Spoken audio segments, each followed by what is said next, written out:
Mesdames et messieurs, bonsoir et bienvenue dans cette édition de la rédaction. Voici tout de suite les titres de ce vendredi 4 décembre 2015. Le président chinois Xi Jinping a rencontré 10 présidents africains, dont le président Guelleh. C'est le deuxième sommet sur la coopération chino-africaine et le premier du genre qui se tient sur le continent noir. Et en Europe, les Grecs sont dans la rue depuis hier pour manifester contre la réforme des retraites. C'était les titres, tout de suite les détails avec Negat Fouatiri. Bonsoir Negat. Bonsoir Chokri. Eh bien, les dirigeants du continent noir, le président chinois Xi Jinping, ont rendez-vous ce week-end en Afrique du Sud pour un sommet où le président Xi Jinping doit annoncer un myriade de contrats malgré le ralentissement récent des investissements chinois en Afrique. Il s'agit du deuxième sommet de coopération Chine-Afrique et du premier à se tenir sur le continent africain. Pékin avait accueilli le premier sommet en 2006. Outre le président chinois Xi Jinping, une quarantaine de dirigeants africains vont prendre à ce sommet. Donc Xi Jinping doit annoncer une série de nouvelles mesures pour les 3 années à venir pour maintenir la coopération sino-africaine et soutenir le développement de l'Afrique selon le chef de la diplomatie chinoise Wang Yi. Donc il insistera sur la forte détermination de la Chine et ses sincères intentions à rester engagé sur une coopération croissante amicale entre la Chine et l'Afrique, a-t-il ajouté. Coopération gagnant-gagnant placée sous le signe d'une coopération gagnant-gagnant est présentée comme une nouvelle étape importante dans l'histoire des relations sino-africaines. Depuis une décennie, la Chine achète en grande quantité pétrole, cuir et cuivre, en fer et cuivre et autres matières de première aux pays africains, contribuant à la flambée des prix, mais le ralentissement de sa croissance produit désormais l'effet inverse, plongeant plusieurs pays africains dépendants et en pleine crise, comme la Zambie, producteur de cuivre. En route pour le sommet, le président chinois a fait escale mardi à Zimbabwe, paria de l'Occident, où il a signé plusieurs accords économiques mercredi à Johannesburg. Il a conclu avec son homologue sud-africain 26 accords bilatéraux pour un montant de 6,2 milliards d'euros dans les domaines industriels, agricoles, des infrastructures et la coopération économique. Donc l'Afrique du Sud, première puissance industrielle et du continent, insiste sur la relation gagnant-gagnant de l'Afrique sur la Chine. Donc le FOCAC n'est pas une conférence humanitaire mais une conférence entre partenaires, a déclaré le ministère du Sud-Africain des Affaires étrangères. L'Afrique n'attend pas d'aide financière, l'Afrique doit travailler et saisir des opportunités, a insisté le ministre des Affaires sud-africain. Donc, ajoutons que la Chine offrait des occasions pour faire fructifier notre commerce. Les dirigeants africains recherchent une émancipation économique, pas seulement des dépendances vis-à-vis de la Chine, estime un analyste à la rang de coopération aux États-Unis. Les dirigeants africains ont besoin d'exploiter leurs relations dans un sens qui participe directement à l'industrialisation de l'Afrique. Et en marge de ce sommet, le président de la République, son Excellence Ismaïl Omar Guelleh, a eu dans l'après-midi d'hier des entretiens avec son homologue chinois Xi Jinping. Cette rencontre bilatérale a eu lieu en marge des travaux du sommet de 2 jours du Forum sur la coopération chino-africaine qui se tient à Johannesburg en Afrique du Sud. Les discussions entre les présidents djiboutiens et chinois ont porté sur les relations d'amitié et de coopération entre les deux pays et les deux peuples ainsi que les voies et moyens de les promouvoir davantage. L'état du partenariat gagnant-gagnant que les deux pays entretiennent autour de plusieurs projets importants, notamment la construction à Djibouti d'une série de ports haut de gamme, mais aussi d'aéroports répondant aux normes internationales, des voies ferrées électriques et de routes modernes, a été évoqué au cours de cette entrevue. Les entretiens ont ensuite été étendus à l'identification de nouveaux pôles de collaboration gagnant-gagnant entre les deux pays et les deux peuples. La mise sur pied d'un canevas de réalisation au système de caméras de vidéosurveillance que la Chine installe en vue d'une plus grande sécurisation des structures névralgiques à Djibouti a également été abordée au cours de cette rencontre. Écoutons là-dessus la réaction du ministre des Affaires étrangères, Mohamed Ali Youssouf. Le président chinois ne va rencontrer que 10 chefs d'État africains lors de ce 6e sommet de la FOCAC. Donc c'est, je dirais, un signal fort, une considération particulière pour la République de Djibouti.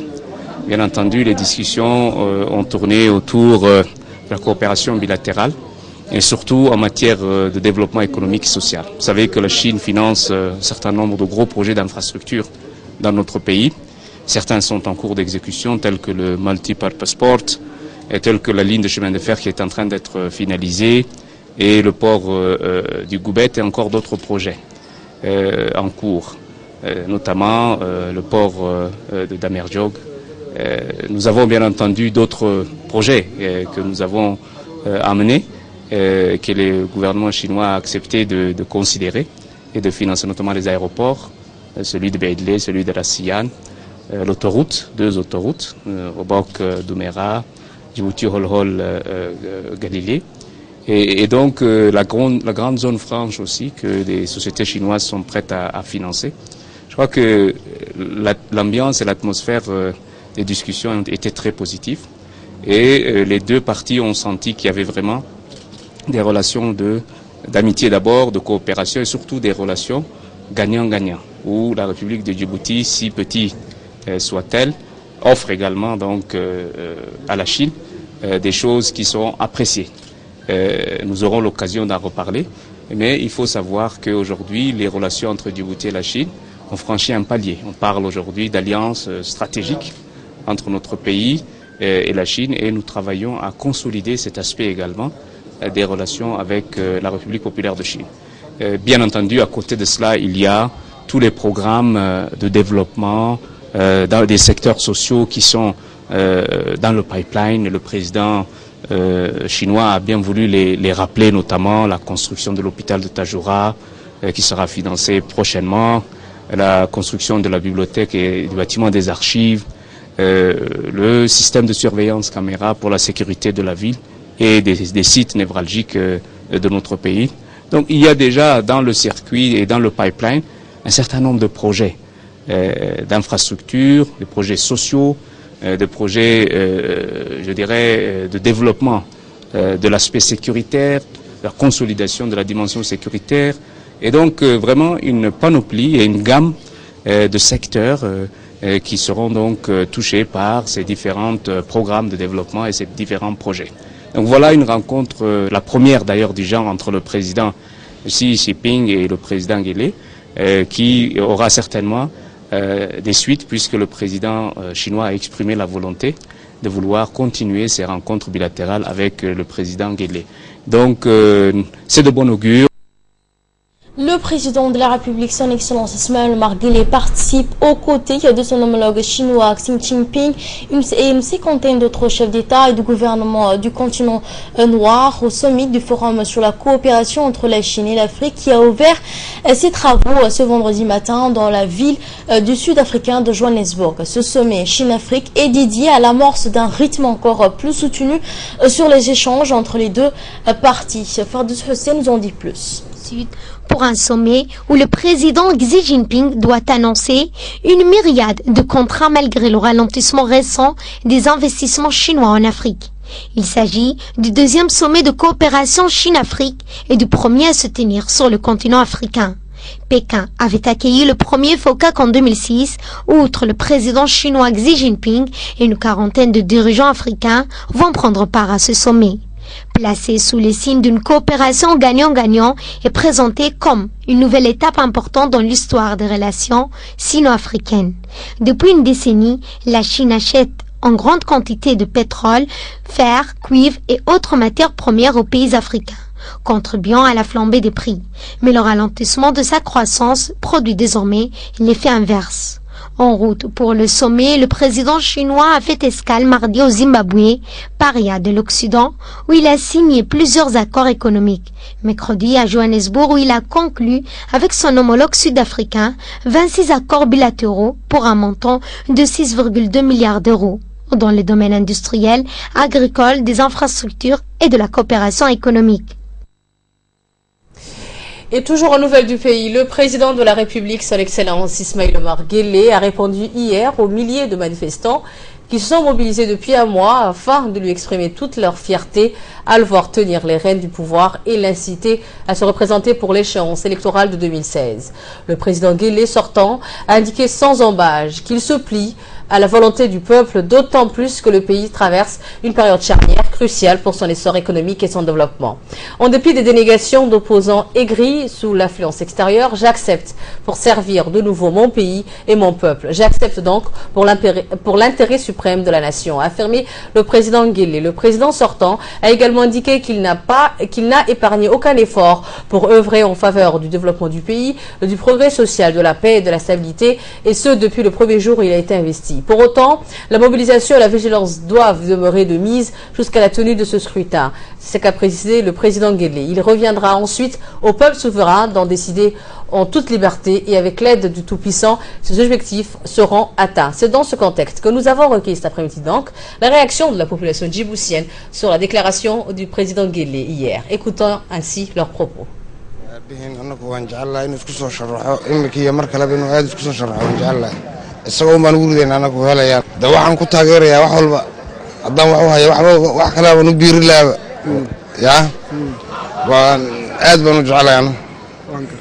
isaga noo dhaantayna ma helan isaga noogu ron waxa wadu sooyinka wada wala arkay ama fiican tahay inuu soo inuu mar la shan jar afar jar ku noqdo fiican tahay soo dhawaynaysa si fiican wuxuu sameeyay qabtay wuxuu qalay wuxuu hawlahay wala arkay dama kun taageersanahay waa wax fiican oo qabtay wadankana wax badan oo ka qabtay iminka waxa horumar socdo marka waan taageersanahay waxaan leenahay madaxweynuhu fiican yahay wax badan oo qabtay aad baan ugu hambalyeynaa حقنا وله إنه سيوته ونرجينا وانا قرب جوبنا.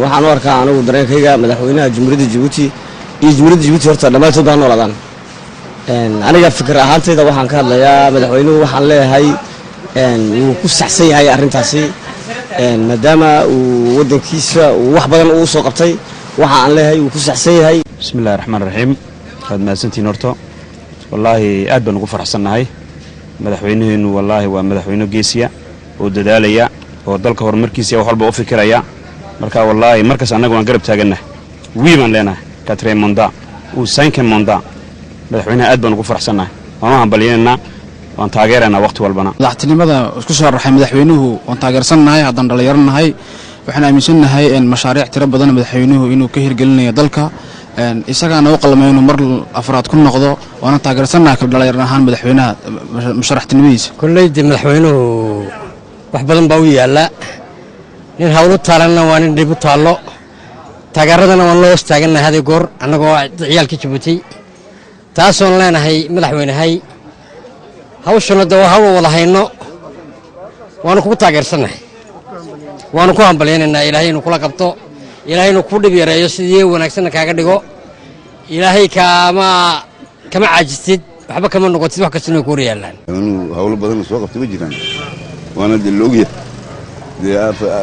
manda afraadi manda shanad dadku isku guli wax dhibaato madaxweynaha lagu diiday ma jirto waana madaxweynaha isaga iyo marwadiisa hadar maxamuudey waana ogolnahay dadkii reer Djibouti hadaan nahayna waana codeynaa baaqi deegaankiisina waa kii madaxweynuhu yidhi anigu waan daalay waan iska soconayay dadkii reer Djibouti baa dib ii soo wacday waana runooda waa kii loo soo banaan baxay darkiisina habeeratee wax loo kala harayna ma jirin dadkii reer Djibouti meel kasta joogaan kuwa qurbaha jooga iyo kuwa dibadda jooga way wal ogyihiin madaxweynuhu hawshu way u badan tahay tan ma hayna tukalana waa loo maqan yahay shacbiguna 80% way codeynayaan sidaan isku ognahayna waa sidaa haddii ilaahay yidhaaho insha allah horta waxaan salaamayaa ummadda reer Djibouti dhammaantoodba waxaa kaloo mahadnaqaynaa madaxweynaha jamhuuriyadda baaqi dadweynuhu ay u soo jeedinayaan sida quruxda badan uga jawaabay aad buu ugu mahadsan yahay inuu dadka sii hogaamiyo dal iyo dalkaba iyo horumarka inuu sii hogaamiyo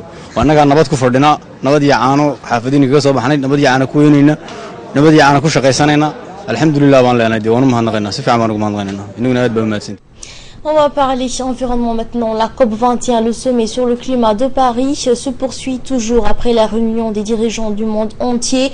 C'est au tour des ministres et des experts de se réunir sur le sujet. La délégation djiboutienne comprenait le ministre d'Environnement Mohamed Moussa Ibrahim Balala et la secrétaire d'État au logement Amina Abdi a tenu une réunion informelle sur la stratégie de Djibouti pour lutter efficacement contre le changement climatique dans notre pays. Cette Cette réunion s'est déroulée en présence de l'ambassadeur de Djibouti à Paris ainsi que le représentant des différents ministères. Par ailleurs, lors de cette réunion, une représentation a été faite sur le système de croissance accélérée et la promotion de l'emploi qui a pour objectif de favoriser le développement et l'emploi. L'ambassadeur extraordinaire et plénipotentiaire de la République de Djibouti en Fédération de Russie, Dr Mohamed Ali Kamil, a présenté ce vendredi ses lettres de créance au secrétaire d'État de la République du Kazakhstan, Madame Gulshara Abdikalikova, et ce en sa qualité de nouvel ambassadeur extraordinaire et plénipotentiaire de la République de Djibouti, accrédité en République du Kazakhstan avec résidence à Moscou.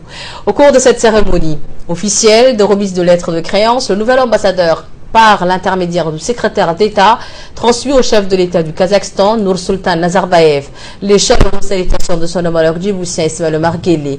De son côté, la secrétaire d'État du Kazakhstan a demandé au nouvel ambassadeur de transmettre les meilleures salutations de son président à son homologue djiboutien, tout en souhaitant au nouvel ambassadeur ses vœux de succès pour l'accomplissement de la haute mission diplomatique. Dr Mohamed Ali Kamil n'a pas manqué d'informer les autorités du Kazakhstan des progrès économiques enregistrés par notre pays depuis ces dernières années, ainsi que de l'existence à Djibouti de réelles opportunités d'investissement pour les hommes d'affaires kazakhs, notamment à travers les atouts que représente Djibouti en tant que porte d'entrée de l'Afrique et plus particulièrement l'accès au marché commun du COMESA qui représente plus de 400 millions de consommateurs. En conclusion, les deux parties se sont félicitées de la convergence des points de vue sur la nécessité de placer la paix et la sécurité comme pivot principal permettant d'évoluer vers la prospérité et le développement économique durable. Et la mairie et la commune de Belbela ont organisé une cérémonie de remerciement au profit du conseil des quartiers de Belbela. La cérémonie a vu la participation du maire de la ville de Djibouti, Hussein Abdullahi Kayat, le président de la commune de Belbela, Youssouf Hassan Nouhou, ainsi que les élus des différents quartiers de Belbela.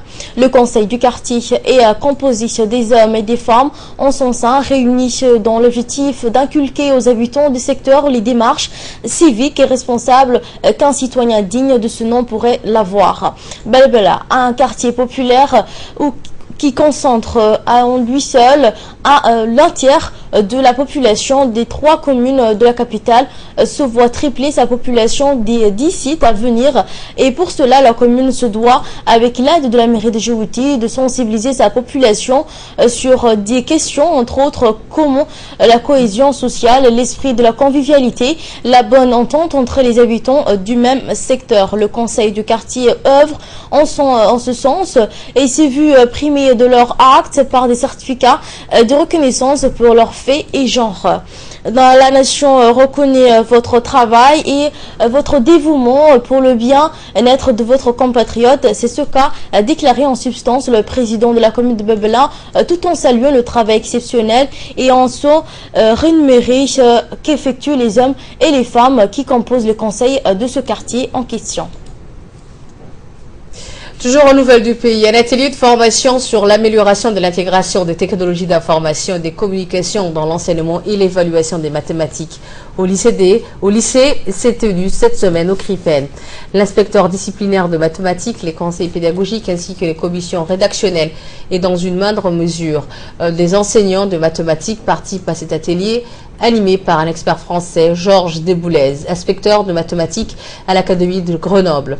Au cours de cette semaine de formation, les participants ont travaillé sur un programme assez chargé. En effet, une série de questions importantes étaient inscrites au menu de cette formation, à commencer par l'analyse du place d'éthique dans la réforme du lycée, l'étude des manuels numériques, de la série littéraire, le protocole de l'épreuve pratique du bac S, ainsi que la place d'éthique dans les épreuves écrites du bac. Plus généralement, l'expert de mathématiques a donné une série de conférences touchant à des questions comme la place d'éthique dans l'évaluation en cours d'année. Des nouveautés dans le cadre de cette réforme, et les élèves aussi seront évalués en terminale L. En terminale L en mathématiques, c'est une nouveauté. Avant, ils étaient évalués en première L. Et en terminale L, ils seront évalués avec, et ils auront tous, chaque élève aura à sa disposition un ordinateur lors de l'examen.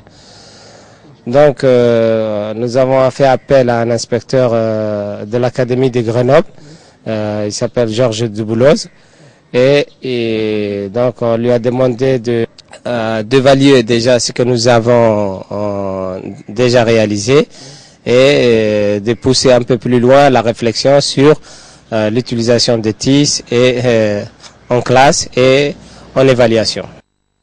Et dans le sud du pays, à l'instar du reste du monde, la journée mondiale des personnes à mobilité réduite a été célébrée hier matin à Lissébié. La cérémonie de commémoration qui s'est tenue au conseil régional de la ville a vu la participation du préfet de la région, M. Mohamed Abri Assoui, le président du conseil régional, M. Omar Ahmed Ouaïs, des responsables de plusieurs associations représentatives des personnes handicapées. Cette journée de commémoration a débuté par une marche dédiée à la commémoration de la journée mondiale des personnes handicapés. L'objectif de la journée mondiale des personnes handicapées est de favoriser l'intégration et l'accès à la vie économique, sociale et politique des personnes handicapées.